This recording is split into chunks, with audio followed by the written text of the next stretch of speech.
Hi hello പുതിയൊരു സ്റ്റോറിയിലേക്ക് എല്ലാവർക്കും സ്വാഗതം. അങ്ങനെ നിധിയോട് മനസ്സ് തുറന്ന് ഭാസ്കരം തൻ്റെ പഴയകാല ജീവിതങ്ങളെല്ലാം പറയാണ്. താൻ ഒരിക്കലും തൻ്റെ ഭാര്യയെ ഒരുപാട് സ്നേഹിച്ചിരുന്നു. തൻ്റെ 4 മക്കളുടെ അമ്മയാണ് അവൾ. അവളെ ഒരിക്കലും ഒരു നുള്ളി നോവിക്കാൻ പോലും എനിക്കാവില്ല. അവളെ കൊന്നത് ഞാനല്ല.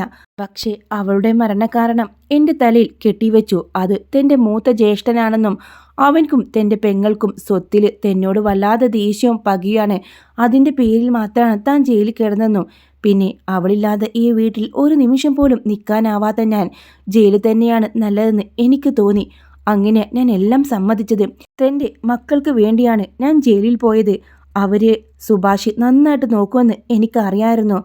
സുധീഷ് കുറച്ച് എണ്ണ താഴെ വീണതും അതിൽ ചവിട്ടി തലയിടിച്ചു വീണാണ് തൻ്റെ ഭാര്യ മരിച്ചെന്ന് ഞാൻ ആരെടുത്തും പറഞ്ഞില്ല.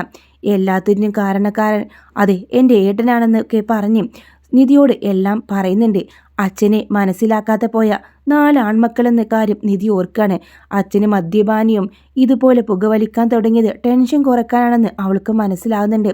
അങ്ങനെ വീണ്ടും മദ്യം എടുത്ത് കുടിക്കുന്ന ഭാസ്കരനെ തടഞ്ഞോണ്ട് നിധി പറയും, ഇതൊരിക്കലും ഒന്നിനും പരിഹാരമല്ല. ഇതൊന്നും വേണ്ട. അതില്ലാതെ എനിക്ക് ഉറങ്ങാൻ പറ്റില്ല. പിന്നെ അമ്മയോട് ഇത്രയേറെ സ്നേഹമുള്ള ആള് പിന്നെന്തിനാ മറ്റൊരു വിവാഹം കഴിച്ചു കൊണ്ടുവന്നത്? ആ സ്ത്രീ എന്തുകൊണ്ടാ ഓടിപ്പോയെന്ന് നിധി ചോദിക്കുമ്പോൾ അത് വലിയ കഥയാണ്. ഞാനൊരിക്കലും ഒരാളെ ഒരു വിവാഹം കഴിച്ചത് എൻ്റെ മക്കൾക്ക് വേണ്ടിയാണ്. ഈ വീട്ടിൽ ഒരു സ്ത്രീ ഉണ്ടാവണം, എന്നാലേ അവരുടെ ഭാവി ജീവിതം നന്നാവുമെന്നും അവർക്ക് വെച്ചു വിളമ്പാനും വേണ്ടിയാണ് ഞാൻ വിവാഹം കഴിച്ചു കൊണ്ടുവന്നത്. അവളെയും ഇവിടുന്ന് ഓടിച്ചതിൻ്റെ പിന്നിൽ എൻ്റെ ഏട്ടൻ തന്നെയാണ്. സ്വന്തം ഭാര്യക്കൊന്നു കെട്ടിത്തൂക്കിയവനാണെന്നൊക്കെ പറഞ്ഞുകൊണ്ട് അവളും ഭയന്ന് ഓടിപ്പോയി. പക്ഷേ അവൾ ഇപ്പോഴും ജീവിച്ചിരിപ്പുണ്ടാവും. അവളോട് ചോദിച്ചാൽ അറിയാം ഈ ഭാസ്കരൻ അവളെ എന്തെങ്കിലും ചെയ്തിട്ടുണ്ടോ എന്ന്. ഒന്നും ചെയ്തിട്ടില്ല. അത് അവൾ എവിടെയും വേണമെങ്കിലും പറയും. ഭയം അത് മാത്രമാണ് അവൾ ഇവിടെ നിന്ന് പറഞ്ഞയച്ചത് എന്ന് പറയുന്നുണ്ട്. അങ്ങനെ ഭാസ്കരൻ വീണ്ടും മദ്യക്കുപ്പി എടുക്കാനായിട്ട് പോകുമ്പോൾ നിധി പറയും, വേണ്ട, ഇനി നിങ്ങൾ മദ്യപിക്കേണ്ട എന്ന് പറയുന്നുണ്ട്. ഈ വീട്ടിൽ ഇപ്പോൾ അച്ഛന് 5 മക്കളാണ് ഉള്ളത്, ഞാനടക്കം. അതുകൊണ്ട് ഈ മക്കൾക്ക് വേണ്ടി അച്ഛൻ എന്നും ജീവിച്ചിരുന്നേ മതിയാവൂ. ഇങ്ങനെ മദ്യപിച്ചാൽ ആരോഗ്യം നശിക്കും എന്ന് പറഞ്ഞുകൊണ്ട് നിധി ആ മദ്യക്കുപ്പി എടുത്ത് പോകുമ്പോൾ ഭാസ്കരൻ എതിർക്കുന്നില്ല.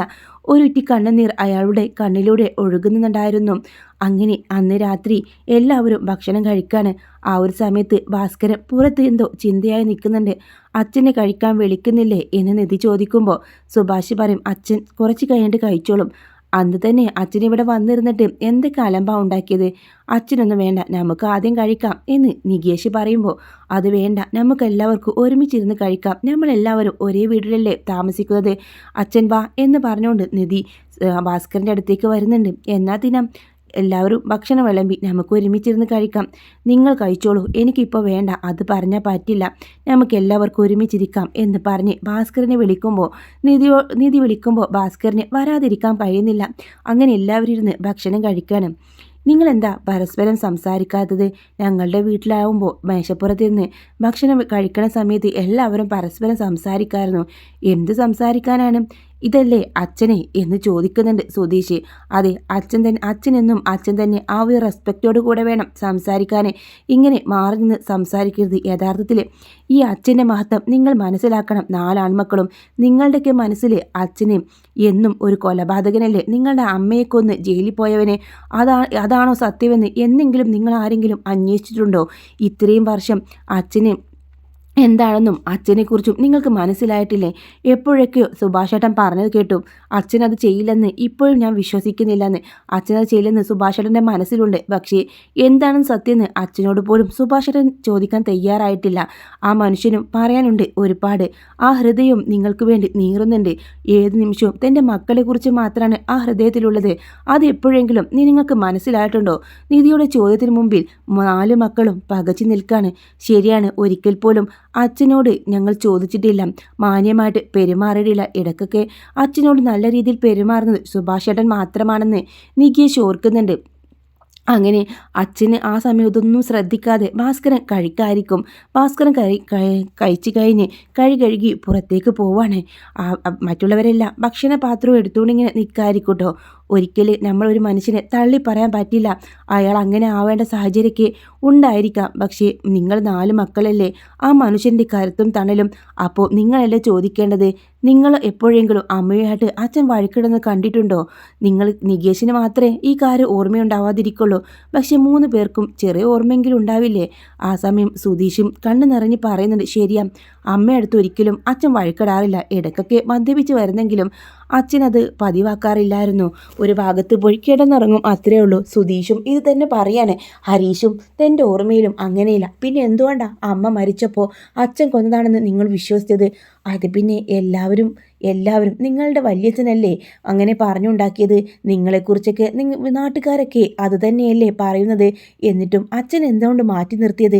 എന്നാൽ കേട്ടോ, അച്ഛനെ അമ്മയെ കൊന്നിട്ടില്ല, എല്ലാം എന്നോട് തുറന്നു പറഞ്ഞു. അന്ന് സംഭവിച്ച കാര്യങ്ങളെല്ലാം ഈ മക്കൾ കാരണം തന്നെയാണ് അമ്മ മരിച്ചത്. അതൊരിക്കലും നിങ്ങൾക്ക് ദോഷാവാതിരിക്കാൻ വേണ്ടിയാണ് അച്ഛൻ ജയിലിൽ പോയത്. മക്കൾ കാരണം അന്ന് സുധീഷും സുഭാഷും കൂടെ എന്തിൻ്റെ ഒരു ആവശ്യത്തിനായിട്ട് നിങ്ങളുടെ കയ്യിൽ നിന്ന് താഴെ എണ്ണ പോയത് ഓർമ്മയുണ്ടോ? അതിൽ ചവിട്ടിയ അമ്മ താഴെ വീണ് തലയടിച്ചത്. അങ്ങനെ അമ്മയെ കുലുക്കി വിളിക്കുന്നത് കണ്ടോണ്ടാണ് വല്യച്ഛൻ വരികയും അത് ചവിട്ടിക്കൊന്നതാണെന്ന് വരുത്തി തീർത്ത് അച്ഛനെ ജയിലാക്കിയത്. സ്വത്തിൻ്റെ പേരിൽ വല്യച്ഛന് വലിയ പകയായിരുന്നല്ലോ അച്ഛനോട്. അതങ്ങനെ തന്നെയാണ് ഇത് സംഭവിച്ചത്. ആ പാവ മനുഷ്യൻ ഒരു തെറ്റും ചെയ്യാതെയാണ് ശിക്ഷ അനുഭവിച്ചത്. ഇപ്പോഴും നാട്ടുകാരും എല്ലാവരും ഭാര്യയെ കൊന്ന ഒരാളാക്കി മാറ്റി എന്ന് പറയുമ്പോൾ 4 മക്കളുടെയും കണ്ണ് നിറയാണ് കേട്ടോ. നിങ്ങളുടെ അച്ഛന് തങ്ങൾക്ക് വേണ്ടിയാണ് ജയിലിൽ പോയതെന്നും അച്ഛൻ്റെ നന്മയും അച്ഛനെ ഒരിക്കലും അറിയാൻ ശ്രമിച്ചില്ലെന്ന കാര്യം ഓർത്ത് അവർക്ക് വല്ലാതെ സങ്കടമാവുന്നുണ്ട്. അങ്ങനെ ബീഡി വലിച്ച് പുറത്തിരിക്കുന്ന ഭാസ്കരൻ്റെ അടുത്തേക്ക് 4 പേരും ചെല്ലുന്നുണ്ട്. എന്നിട്ട് 4 പേരും കണ്ണു നിറഞ്ഞ് മാപ്പ് എന്ന രൂപത്തിൽ കൈകൂപ്പി നിൽക്കുന്നുണ്ട്.